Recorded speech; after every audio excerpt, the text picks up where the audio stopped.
Nah, harusnya Cel, orang sebagai anak muda dang. Orang mungkin mesti bikin satu gerakan formo lestarikan ini waruga-waruga. Bukan Betul, cuma betul. waruga sih. Semua dang yang menandakan orang pe budaya. Betul.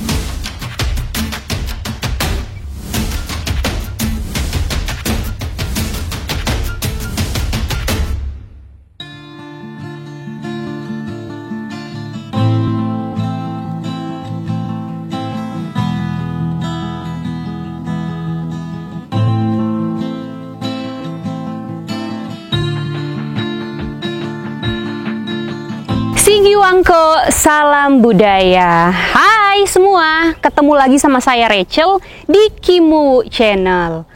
Orang bercerita kali ini, saya udah janjian sama salah satu teman saya pelaku budaya, File namanya, untuk sama-sama belajar sejarah budaya dan adat istiadat suku Minahasa. Dan sekarang saya udah ada di tempat bersejarah yang udah ada sejak zaman Megalitikum. Penasaran kan seperti apa? Yuk ikuti saya. Daerah Minahasa, Sulawesi Utara menyimpan harta berharga peninggalan masa lampau yang mengagumkan. Wadah untuk memaknai manusia yang tak ada duanya di dunia dan dikenal masyarakat setempat dengan nama waruga. Mulai dari bentuknya, bahan bakunya, hingga ragam hias yang tergores jelas di wadah dan penutupnya merupakan hal unik dan khas karena selalu menarik untuk diamati, bukan hanya bagi para peneliti, tapi juga bagi setiap mata yang menyaksikannya. Sebuah bukti peradaban menyimpan ingatan pengetahuan yang teruji selama ratusan bahkan ribuan tahun yang bagi para arkeolog dianggap sebagai level jenius bangsa Minahasa. Bagi sejumlah generasi muda pegiat budaya hari ini, menjaga waruga agar bisa tetap diwariskan ke generasi selanjutnya dianggap sebagai sebuah tanggung jawab peradaban yang harus dipikul dengan penuh semangat dan cinta. Sigiwangko, File. Sigiwangko Cel. Apa kabar Dangana? Bye-bye. Cel dang. Aman terkendali. Iyo, ada apa Dangana ini? Ini kalau DP bahasa dulu dia bilang belum males. Kalau sekarang gak tuh so siara lah begitu. Sambil bersih-bersih. Oh, siara. Iyo, File, kan kita tahu Ngana tuh memang pegiat budaya atau aktif dalam kegiatan-kegiatan budaya. Yang Ngana tahu soal ini waruga di sejarah bagaimana, El? Nah, jadi Cel, waruga ini sistem penguburan orang Minahasa kuno bagi mereka yang masih menganut dan mempercayai kepercayaan tradisi. Menurut DP uji karbon terakhir, salah satu yang tertua itu dia ada di Tatelu sekitar 400 tahun sebelum Masehi. Oh, okay. Kalau yang terkini dia dibangun abad ke-20.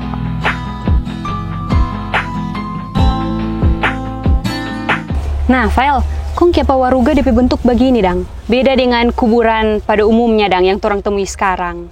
Kalau ini kan DP bentuk kayak rupa lebih ke atas tuh dia. Kalau kuburan sekarang kan dia melintang ke bawah di tanah. Kalau ini kepa beda, Dang, DP bentuk. Jadi Cel, ini kan waruga. DP makna ini rumah masa depan bagi leluhur yang so tiada, Dang. Oh, oke. Makanya DP bentuk mesti ada DP atap dengan DP badan. Oh, Setiap DP bentuk ini dia mengandung makna yang berbeda-beda sih. Cuma yang pasti dia ada kepala dengan badan. Kalau DP makna untuk DP atap sendiri apa yang Anda tahu? Atap ini kalau mau ambil contoh di rumah, ini sebenarnya menghubungkan orang manusia ini dengan sang halik. Oh, oke. Nah, kalau DP bagian bawah? Manusia dengan bumi yang terang pijak. Oh, oke. Oke, paham. Wah, teman-teman, ternyata kuburan kuno suku Minahasa yang lebih dikenal dengan sebutan waruga, keberadaannya sudah lama juga ya. Wow. Waruga tersebar hampir di seluruh tanah adat Minahasa. Jumlahnya ribuan. Dan setiap kawasan tempat situs ini berdiri dipastikan merupakan daerah pemukiman masa lampau. Waruga di setiap tempat di Minahasa memiliki kekhasan masing-masing, seperti yang ada di daerah Kabupaten Minahasa Utara, khususnya di pinggir bendungan Kuil ini. Waruga-waruga yang disatukan karena pembangunan tol dan bendungan ini sebelumnya berasal dari kawasan situs Pinandean yang masuk dalam kawasan Kuil dan Kinangkoan, wilayah Kawangkoan. Dalam memori masyarakat Minahasa, waruga-waruga ini sebenarnya berdiri di sebuah bekas pemukiman tua yang disebut Kinangkoan. Dalam perjalanan waktu, nama itu pun berubah menjadi Kinangkoan dan kini menjadi Kawangkoan. Waruga-waruga di sini dikenal memiliki simbol-simbol atau relief yang unik dan khas dengan arti dan makna yang mendalam. Nah, jadi teman-teman, setiap relief yang ada di Waruga memiliki makna dan artinya tersendiri. Seperti relief yang ada di Waruga di belakang saya ini. Kalau dari reliefnya, kita bisa tahu nih, kalau ternyata yang dimakamkan di Waruga ini adalah Tonaas atau pemimpin perang. Oke, El?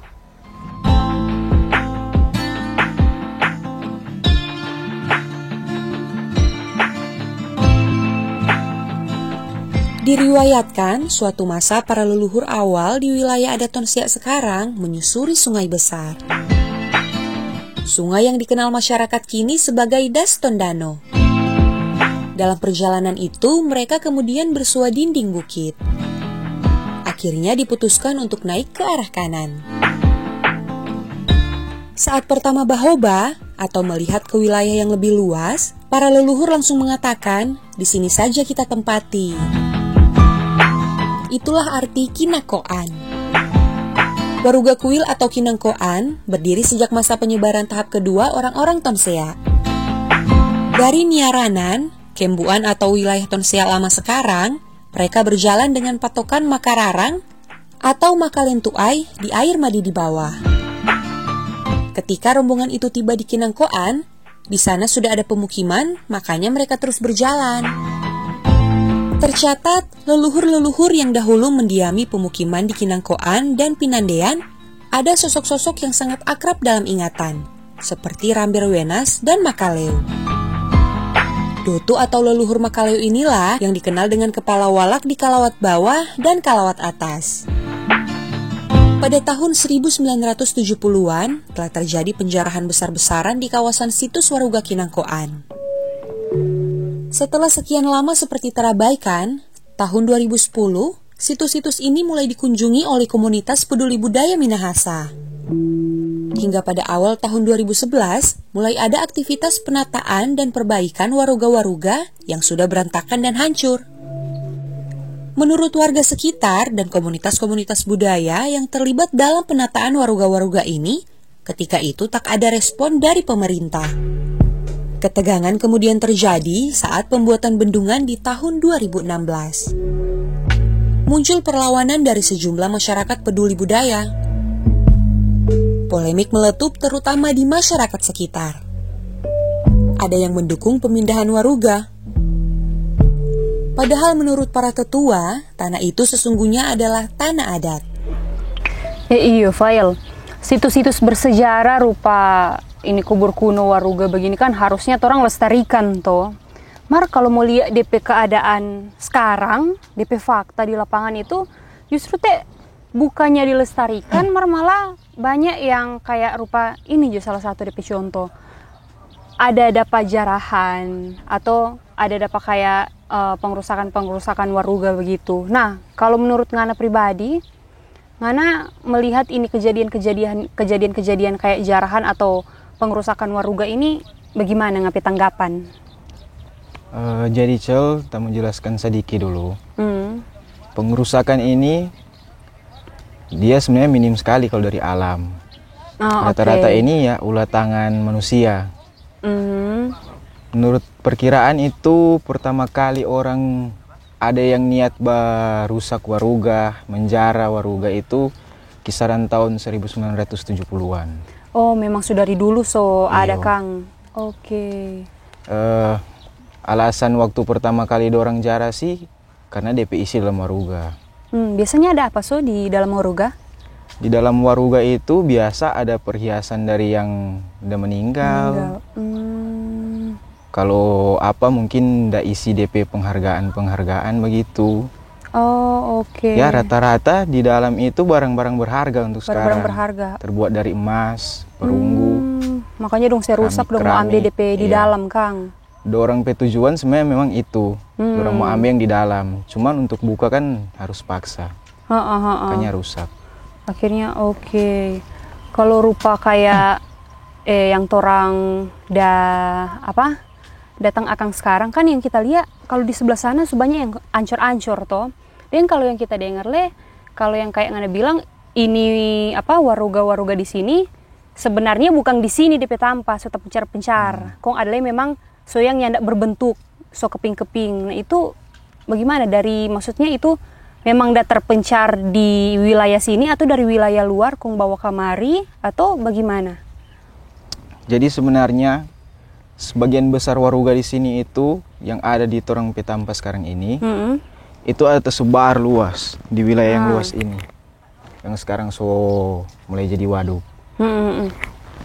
Kenapa dia kumpulkan di sini? Karena waktu proses pembuatan itu waduk itu dorang main kasih rata pohon apa semua sampai dengan waruga. Ada waruga yang dipindahkan cuman secara kasar. Makanya sebagian yang di sini yang so ancur DP kepala sudah ada, DP badan sudah ada. Itu rusak melalui DP proses pemindahan itu. Oh, oke. Kan kalau nyanda ada orang aktivis budaya yang sekarang itu, yang muda-muda atau yang tua, mungkin ini waruga sudah ada, so rata dengan tanah. Iya betul, Kang. Makanya orang usahakan supaya yang tersebar ini yang so ancur-ancur, orang datang kasih kumpul di tempat ini. Mar, Fail, tuh lalu kita pernah dengar ada kasus pengerusakan waruga di Kuil. Itu bagaimana DP cerita? Di sini tuh itu? Iya. Nah, bagaimana DP cerita itu? Jadi DP cerita itu kok kayak dia rusak sebenarnya ya. Waktu itu kan satu proyek. Satu proyek itu proyek pemerintah. Cuman masalahnya itu nyanda dikomunikasikan dong nak bercerita dengan orang dan pegiat budaya soal itu. Padahal di wilayah proyek itu kan ada waruga sebagai tanda budaya, tanda sejarah orang Minahasa. Yang sebenarnya nak sembarang dan mau sepindah atau serusak.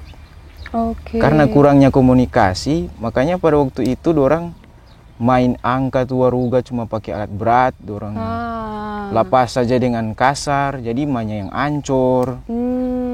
Ada satu lain dorang tambun. Oh, ada yang dorang tambun. Iya, soalnya ada yang sunat dapa. Wah, astaga. Itu semua dorang memang nyanda ada komunikasi dari awal, Kang. Nyanda. Cuma main turun tangan langsung. Iyo, akhirnya rusak. Oke. Nah, harusnya orang sebagai anak muda orang mungkin mesti bikin satu gerakan formo lestarikan ini waruga-waruga. Bukan betul, cuma betul. waruga sih. Semua yang menandakan orang pe budaya, orang pe sejarah. Kalau untuk kita sendiri, kita sekarang kuliah di Unsrat, Fakultas Ilmu Budaya, tepatnya di jurusan sejarah. Kenapa kita kuliah di situ itu ada hubungan dengan ini. Oke. Salah satu cara untuk mau melestarikan kebudayaan, toh? Iya. Oke. Betul. Sementara ini kita bikin gerakan-gerakan komunitas, bersih-bersih waruga, tanpa budaya. Itu sebenarnya yang anak muda sekarang, orang Minahasa sekarang mesti bikin. Soalnya tanpa ini waruga, orang pe kebudayaan, tanpa kebudayaan, orang itu sebenarnya ada. Betul. Kebudayaan kan menggambarkan orang pe jati diri toh. Iya. Jadi harus sebenarnya wajib untuk dilestarikan. Salah satu dengan rupa yang ada baking baking gerakan-gerakan atau mungkin perkumpulan-perkumpulan Kang komunitas pecinta budaya, pegiat budaya. Betul. Dan diperlukan lagi di situ sebenarnya orang mesti lebih ke arah aksi. Betul. Yang Kadang cuma juga tahu kan, bicara. Iya, sekarang banyak komunitas, cuman sampai di wacana. Nah, ada aksi. Betul. Wacana tanpa aksi itu sebenarnya nol. Sama aja bohong. Iya.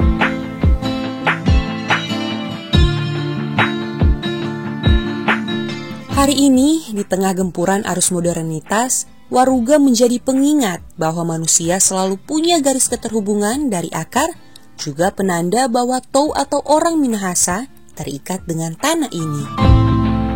Di wadah inilah leluhur dimakamkan. Dan salah satu nilai yang tergores di Waruga adalah pengetahuan dan semangat para leluhur yang menyebutkan, jika orang lain bisa hidup di tanah ini, kita juga bisa. Sebuah gambaran etos kerja. Nilai-nilai ini masih tetap fungsional, karena itu ia tetap hidup di dalam diri orang Minahasa. Gimana teman-teman? Sudah simak Torang Cerita kali ini? Menarik kan? Yups, karena dari sini kita jadi belajar dan tahu betapa pentingnya melestarikan kebudayaan, terlebih khusus situs-situs bersejarah seperti kuburan kuno suku Minahasa yang lebih dikenal dengan Waruga. Semoga ke depan nanti tidak akan ada lagi cerita tentang pengerusakan ataupun penjarahan situs budaya seperti Waruga ini yang syarat akan nilai dan makna. Karena kita tetap harus melestarikan peninggalan-peninggalan budaya kita untuk tetap dikenang dan dinikmati anak cucu kita mendatang. Sampai di sini dulu Torang Pecerita kali ini. Sampai ketemu lagi di Torang Pecerita berikutnya, tentunya cuma di Kimu Channel. Bye!